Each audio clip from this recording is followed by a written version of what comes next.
કેમ છો YouTube family? ફરીવાર આપ સૌનું આપણી જય રાંદલમાં યુટ્યુબ ચેનલમાં હાર્દિક સ્વાગત છે. આજે ડે 2 છે, એટલે કે બીજો દિવસ.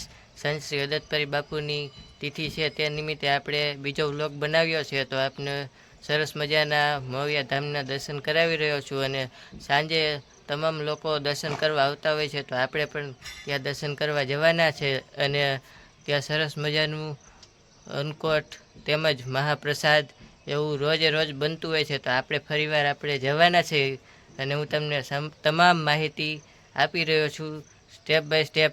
આજે સંત શ્રી અદતપરી બાપુની તિથિ છે, એટલે આજે બીજો એક બ્લોગ બનાવીશ. કાલે સાંજે ગયો હતો અને આજે ફરીવાર જવાનો છું, તો તમામ માહિતી હું તમને આપીશ. ત્યાં સરસ મજાના ફ્લોટ બનાવે છે, અને તમામ નગર યાત્રા કરવા માટે સંત શ્રી અદતપરી બાપુ નીકળે છે. તો આપણે ત્યાં દર્શન કરવા માટે પણ જવાના છે, અને શોભાયાત્રામાં પણ જોડાવાના છે. તો કન્ટિન્યુ બન્યા રહેજો બ્લોગમાં. આવતીકાલે એટલે કે આજે સાંજે હું બીજો બ્લોગ બનાવવાનો છું. બીજો એટલે કે ત્રીજો બ્લોગ બનશે આપણો. ત્રીજા બ્લોગની અંદર હું તમને તમામ માહિતી આપીશ. તો ચાલો આપણે સાંજે દર્શન કરવા જવાના છીએ, અને ત્યાં સાંજનો વ્યૂ પણ હું તમને બતાવીશ. તો કન્ટિન્યુ બ્લોગમાં બન્યા રહેજો. આજે આપણે અત્યારે તો ઘરે છીએ અને સાંજે જવાના છીએ. તો ચાલો સાંજની રાહ જોઈને સાંજે આપણે દર્શન કરવા જશું, અને તમામ માહિતી તમને આપીશ. અને રસોડા વિભાગની પણ આપણે મુલાકાત લેશું. રસોડા વિભાગમાં આજના દિવસ માટે ફૂલ તૈયારી કરવામાં આવતી હોય છે. તો આપણે સાંજે ગયા હતા, એટલે હું તમને તમામ માહિતી આપું છું આ વ્લોગની અંદર.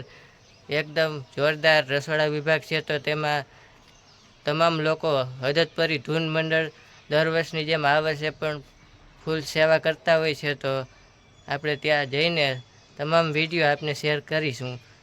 તો ચાલો આપણે સાંજની રાહ જોઈએ અને સાંજે અદતપરી બાપુના મંદિરે જશું.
આ જગ્યા ઉપર તમામ દર્શનાર્થીઓને ગરમ ગરમ ગાંઠિયાની પ્રસાદી લાઈવ આવી રહ્યા છે. તો તમામ લોકો દર્શનાર્થીઓ આવતા હોય છે તેઓને ગરમા ગરમ ગાંઠિયા, ટમેટા અને મરચાંની પ્રસાદી દેવામાં આવે છે. વચલા દરવાજે છે આ ગ્રુપ. તો આપણે ત્યાં પણ પહોંચ્યા અને તમામ માહિતી લોકો દ્વારા લઈ રહ્યા છીએ અને ગરમા ગરમ લાઈવ ગાંઠિયા બની રહ્યા છે. આપ જોઈ શકો છો તેમ જોરદાર ગાંઠિયા બની રહ્યા છે. ભાઈઓ ખૂબ મહેનત કરતા હોય છે. સ્વયંસેવકો ખૂબ સારી એવી મહેનત કરીને ગાંઠિયા બનાવતા હોય છે. ત્યારે હાલ ગાંઠિયા બની રહ્યા છે. કહી શકો છો કે જોરદાર ગરમા ગરમ લાઈવ ગાંઠિયા.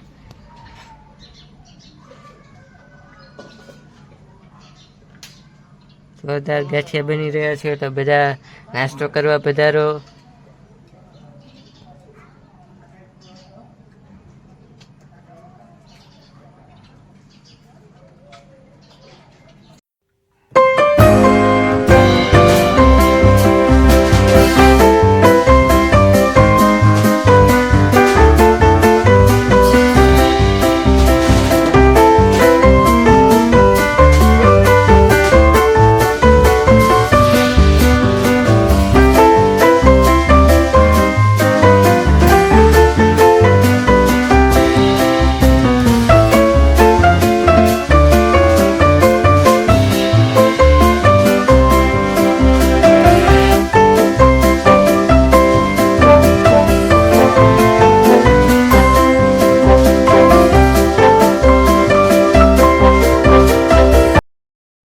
પછી આપણે સ્ટીમ ઢોકળા બની રહ્યા ત્યાં આવ્યા.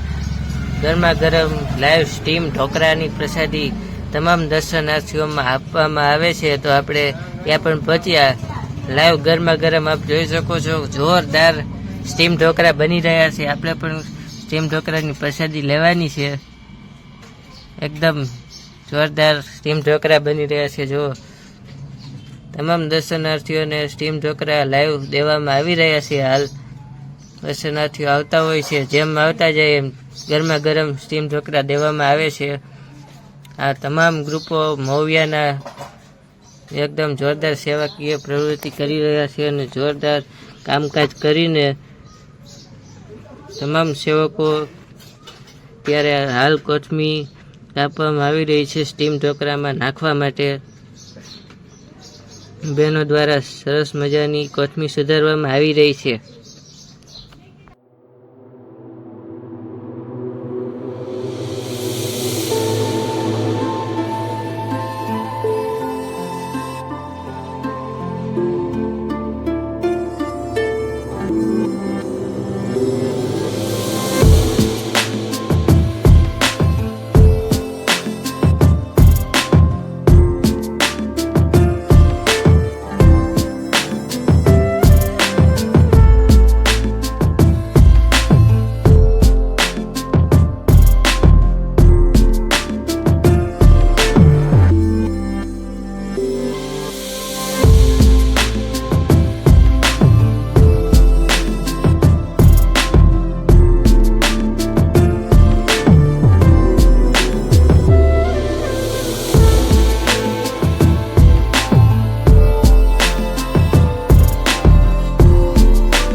આવતીકાલ માટે આ સરસ મજાની રંગોળી બનાવવામાં આવી રહી છે.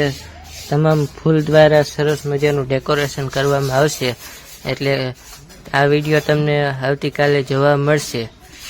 હાલ અત્યારે બકાલું સમારવાનું છે, તો આ તમામ શાકભાજી સમારી રહ્યા છે. તમામ લોકો સમારશે અને આવતીકાલે મહાપ્રસાદ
લાઈન ભીડા એમ થતું હતું કે રાઈડ નાખે એમ. ऐसे परत कर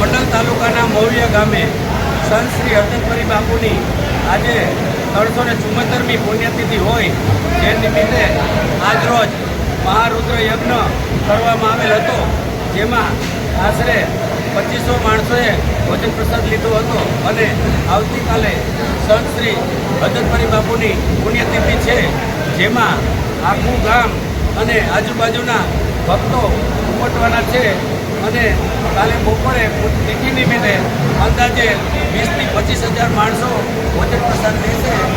જે ભોજન પ્રસાદ હર વર્ષની જેમ હરદત્તપરી ધર્મ મંડળ તેમજ ગામના યુવક મંડળો અને સ્વયંસેવકો દ્વારા સ્વસ્થ અને સાત્વિક અને પૂરી પવિત્રતા સાથે આ ભોજન તૈયાર કરે છે. જે ભોજન કાલે આરોગવામાં આવશે, બાપુનો થાળ ધર્યા પછી ભોજન લેવામાં આવશે અને સાંજે સંતવાણીનો કાર્યક્રમ છે. અને આ નિમિત્તે ગ્રામ પંચાયત મોવિયામાં બ્લડ ડોનેશન કેમ્પનું પણ આયોજન કરેલ છે. જય હરદત્તપરી બાપુ, જય હરદત્તપરી બાપુ. આજ રોજ ગોંડલ તાલુકાનું મોવિયા ગામે સંત શ્રી હરદત્તપરી બાપુનું મંદિર આવેલું છે, જેમની 374મી પુણ્યતિથિ હોય જે નિમિત્તે આજ રોજ મહાલઘુ યજ્ઞ કરવામાં આવેલ હતો, જેમાં બપોરે ભક્તોએ 2500 માણસોએ અંદાજે ભોજન પ્રસાદ લીધો હતો. તેમજ અત્યારે રસોઈ ચાલુ છે કાલની તિથિ માટે. તો કાલે બાપુની તિથિ છે, જે નિમિત્તે અંદાજે 25,000 માણસો કાલે ભોજન પ્રસાદ લેશે. તેમજ કાલે સાંજે સંતવાણીનો કાર્યક્રમ છે અને કાલે 3 વાગે આખા ગામમાં મુખ્ય માર્ગો ઉપર શોભાયાત્રા બાપુની નીકળશે, જેમાં અલગ અલગ દિશામાં જેવા કે ઠંડા પીણા સ્ટોલો કરેલા હોય ગામ લોકોએ ઉત્સાહથી. જે શોભાયાત્રા પૂર્ણ થયા બાદ રાત્રે સંતવાણીનો કાર્યક્રમ રાખેલ છે. તેમજ આ તિથિ નિમિત્તે ગ્રામ પંચાયત કચેરી ખાતે બ્લડ ડોનેશન કેમ્પ રાખવામાં આવેલ છે, જે દર વર્ષની જેમ આવો ભવ્યથી ભવ્ય આયોજન કરવામાં આવે છે. જેમના મહંત છે પૂજારી મનસુખપરી બાપુ, જેઓ બોલશે 2 શબ્દ. બાપુની સમાધિ 374 વર્ષ થયા અને બાપુની જીવતા સમાધિ લીધેલી છે અને બાપુને બધા ભેદભાવ વિના બધા માને છે અને બાપુની માનતા કરે, બાપુને કામ સફળ થાય. જય હરદત્તપરી બાપુ, જય બાવાજી બાપુ. ખાસ આપણે આ જગ્યા ઉપર આવ્યા છીએ એટલે ખાસ એક હરદત્તપરી બાપુના પરચા વિશે જણાવો. હરદત્તપરી બાપુના પરચા અનેક છે ને કાયમ માટે જે કોઈના હાથમાં શ્રીફળ હોય તમે એને પૂછો તો ભાઈ શા માટે આવ્યા, એની કોઈને કોઈ માનતા હોય એની સફળ માનતા થઈ જ હોય. ધોપેલિયાની કંઈક પરંપરા છે તે જણાવો. આ ખોટો માણસ ધોપેલિયું ના ઉપાડી કે બાપુ સોગંદ ના ખોટા સોગંદ ના થાય કે આ ગામમાં નાના છોકરાને કહ્યો કે માના સમ ખાઈ લે તો ખાય, પણ હરદત્તપરી બાપુના સમ ન ખાય, એટલો બાપુનો પ્રચાર છે.